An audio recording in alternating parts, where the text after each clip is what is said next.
So this drama all started about last Friday when Hellena Taylor came out and said, well, basically boycott all of Bayonetta. And from the start, something wasn't passing my sniff test because she was making claims of, they weren't paying me enough and everything like that. And before we get into the meat of this story, well, before we get back to what she said, because didn't make a video because something wasn't passing the sniff test. Like, there's something going on here, but I don't know. And I didn't think it was going to be that big of a story until I believe this came out today. From Bounding End Comics, former Bayonetta voice actress Hellena Taylor shuts down claims she was offered $15,000 to reprise role, an absolute lie and complete joke. So, a lot of this stems from the fact that in this video, which we're about to play, and again, J.S. Pena, you're going to get a shout out in almost every video for a little while. I have the desktop audio on. Thank you very much. Anyways, she has some interesting things to say about her pay and what she wants people to do. If I can get it. Hello, my name's Hellena Taylor, and I am the voice of Bayonetta, and I would like to explain to you why I didn't voice Bayonetta 3. The Bayonetta franchise made an approximated $450 million. That's not including merchandise. As an actor, I trained for a total of 7.5 years. Oh, quit. 3 years at the London Academy of Music and Dramatic Art, LAMDA, with voice coach Barbara Barkery, and 4.5 years with the legendary Larry Moss in Los Angeles. And what did they think this was worth? What did they offer to pay me? The final offer to do the whole game as a buyout, a flat rate, was $4,000 US. So there it is. And I'm not going to continue because she asked to, instead of buying the video game, give it your money to charity. Well, good luck with that. Because people pre-order these games. That's what she's not realizing. But something wasn't passing the sniff test there with me. Like, as she said, she points out she has all this training. She was the voice actor for Bayonetta for the past 2 games. They're just giving you a flat rate of $4,000. Well, as we will get into this, that might not be the case. Granted, there's people backing her up, but this one's got this is an interesting story that keeps developing. That potentially there's some sort of backroom stuff that we're not privy to that I think she's just pissed off about. But why don't we get into this article from Bounding End Comics? Hellena Taylor, the original voice actor of Bayonetta, has denied insider claims that she was offered $15,000 to work on Bayonetta 3. This comes after she called for a boycott of the upcoming title after allegedly being offered an insulting $4,000 to reprise the role. Game director Yusuke Miyata, I'm probably butchering that, started in an interview with Game Informer that Hellena Taylor would not voice Bayonetta again due to various overlapping circumstances. Instead, they placed their faith in Jennifer Hale, which I will have a video on her next. And instead, several weeks later, Taylor denied she was unavailable for the work. Taylor claimed Platinum Games made an insulting offer, I have to do it like that, to voice the role, which prompted Taylor to write Bayonetta creator Hideka Kamiya asking what I'm worth. Kamiya offered high praise in reply, but this was allegedly followed by a final offer to do the whole game as a buyout at a flat rate was 4,000 US dollars. This is an insult to me. And that was what we just heard from Helena. As such, Taylor asked fans to boycott the Bayonetta 3 and instead spend the money that you would have spent on this game donating to charity. I really dislike when even voice actors come out and tell me to donate to charity. I'm going to donate to charity. You don't have to tell me, but you make it's an annoying thing. Taylor also revealed that the general lack of people being paid what their talent were worth, fat cats cream off the top and leave us the rotten crumbs, had caused her anxiety, depression, fears of becoming homeless, and even becoming suicidal. What? I read this beforehand, and that just is now reconciled. What? The general lack of people being paid. So the fact that high talent, you weren't getting paid, let you... Okay. There's something weird going on here.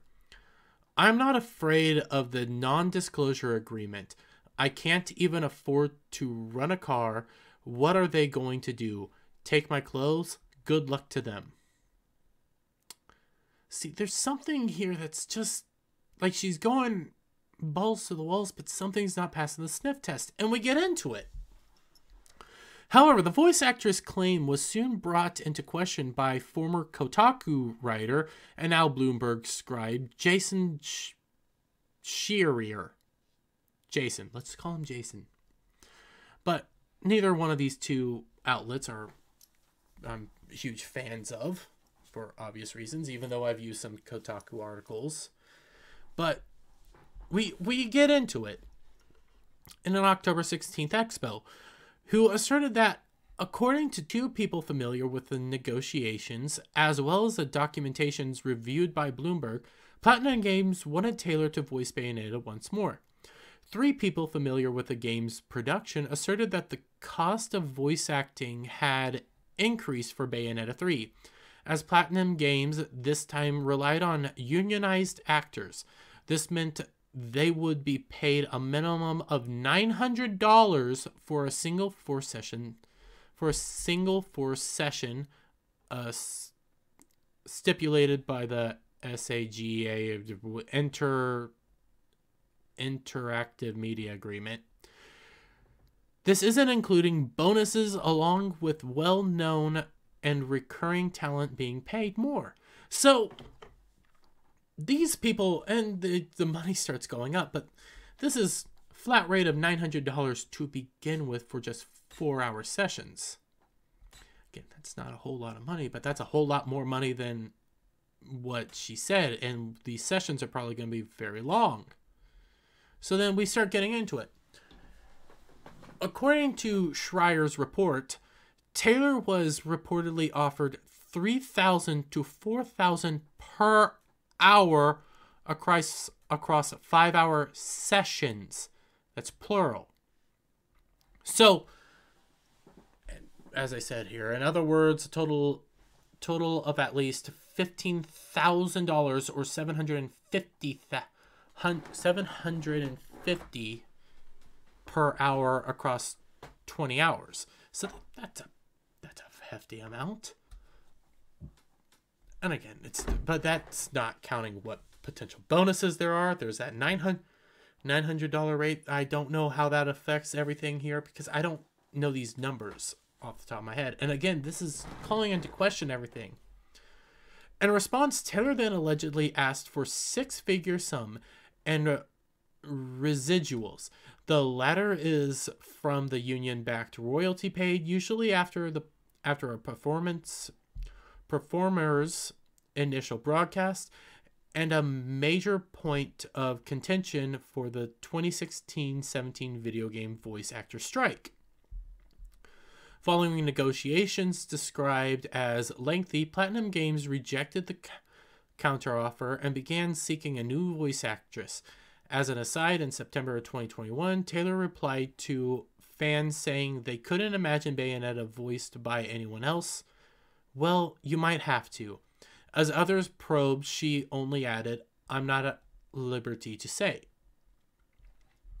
Platinum Games later allegedly offered Taylor a cameo, not impossible as Bayonetta 3 seems to feature multiple Bayonettas from other worlds, and would pay her one session fee. Again, this would be $3,000 to $4,000. So her $4,000 mark comes in. Let's remember that. That $4,000 mark is there. So is this the amount she's alleging? The higher and somewhat being in line with Taylor's versions of events. In fact, the above doesn't clash with Taylor's allegations, assuming she found the initial $15,000 minimum offering insulting. Which, to be fair, with the amount of training she's had, I could potentially see it, honestly. Though, I mean, I kind of like the money. Nevertheless, the voice actress denied Schreier's report. In an email addressing to the outlet, she described the claims as an absolute lie, further alleging Platinum Games were trying to save their ash, I'm gonna bet, and the game. And then she stood by her original claims. "I would like to put this whole bloody franchise behind me. Quite frankly, get on with my life in the theater," Taylor stated. But that doesn't, you see, that doesn't jive with your initial statement. Your initial statement is basically to tear down the company and essentially destroy it by telling people not to purchase the game. That's not you wanting to put the company behind you. That's you actively trying to infringe on the company. Granted, I don't know if you can actually get charged if there's anything there, but that shows that goes against what you're saying here. So what's going on here is my big question. Neither Platinum Games nor Nintendo responded to Bloomberg's request for comment. The outlet cited other voice actors who supported Taylor with their claims of being paid $3,000 to $4,000 for even non-union work in AAA games. Brian Deckert, Connor and Detroit Become Human, declared, "For those curious, yes, this has happened to me. I booked the lead character of a AAA game by a studio that has made many games. They refused to register the project with, I don't know what that, with at SAG-AFTRA, and offered to pay 4K for the entire game. I passed, but someone else did it, and no ground was gained." But again, you passed on the offer. Or they passed over you. You didn't want the money, somebody else came in and got it. But there's areas of these contracts that aren't being said. Like, is it just a flat rate of 4K that you guys keep claiming? Or is there other aspects to these contracts that aren't being disclosed to help bolster your own argument but keep us in the hot? Are you trying to gaslight us is the better question. Sean Chiplock discussed what he was paid to voice Riviel, Tibia, and Great Deku Tree in The Legend of Zelda Breath of the Wild. "I was paid approximately $2,000 to $3,000 overall because it was based on the total number of hours in the studio, which was higher because of voicing 3 characters in a single game." Now that I'm starting to think of this, I do remember, and Nick Rekieta talks about this a lot because of his time talking about voice actors and stuff, but because of these union regulations, you guys basically are screwed with your voice acting. Like, you guys can't make a certain amount of money, and you have to do a lot of stuff. That's why they have to go to conventions and stuff. So I don't know, is that the same? That's for anime voice acting, so is that similar here? Like, what's going on? Somebody's not telling us the whole truth. That's basically what's starting to boil down, because yet again we have Chiplock added, "I made more from voicing Spade, Dale in Freedom Planet 1 because that generously gave me sales royalties." So are you guys saying that you aren't getting royalties for these games? Despite this, VGC reported they can corroborate the claims made by Bloomberg sources via Our own sources, VGC notes, they also viewed unspecified documentation corroborated the potential $15,000 pay and pointed out Taylor had requested residuals. Their source didn't provide the figure of the former Bayonetta voice actress's counterclaim. According to the outlet, one person with knowledge of the deal claimed to VGC this represented a significant increase on Taylor's fee for the second game, which is okay. You know, you constantly go up. This is your third game. You get paid more. Further, VGC alleges people with knowledge of Platinum's negotiations indicated that they were aware Taylor had suffered depressive episodes in the past. So they're now throwing out the idea that she might be manic depressant, I'm guessing. Once again, Taylor denied the source claim when speaking to VGC. She stated any suggestions she was offered more than $4,000 categorically untrue, and that it could have been $15,000 an absolute lie and a complete joke. I'd quite like to put this in rear view mirror and leave the whole bloody franchise behind, Taylor reiterated. So I think I'll just let my videos stand. I spoke the truth.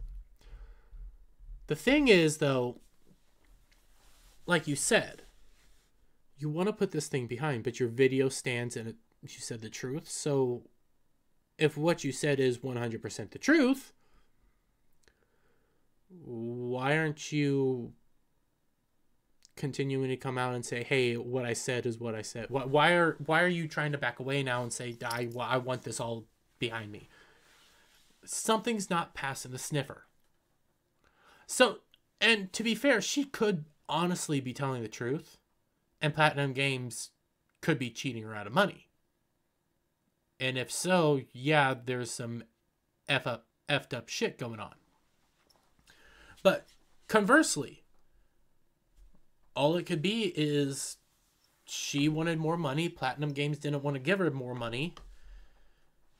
Basically what she's saying, but she's coming out here, and because she didn't get an exorbitant amount of money that Platinum Games didn't want to give her, they went with a new person, and that exact point that, hey, you could come back for a cameo, and here's that money, and that's what she's saying, where she's not lying, but she's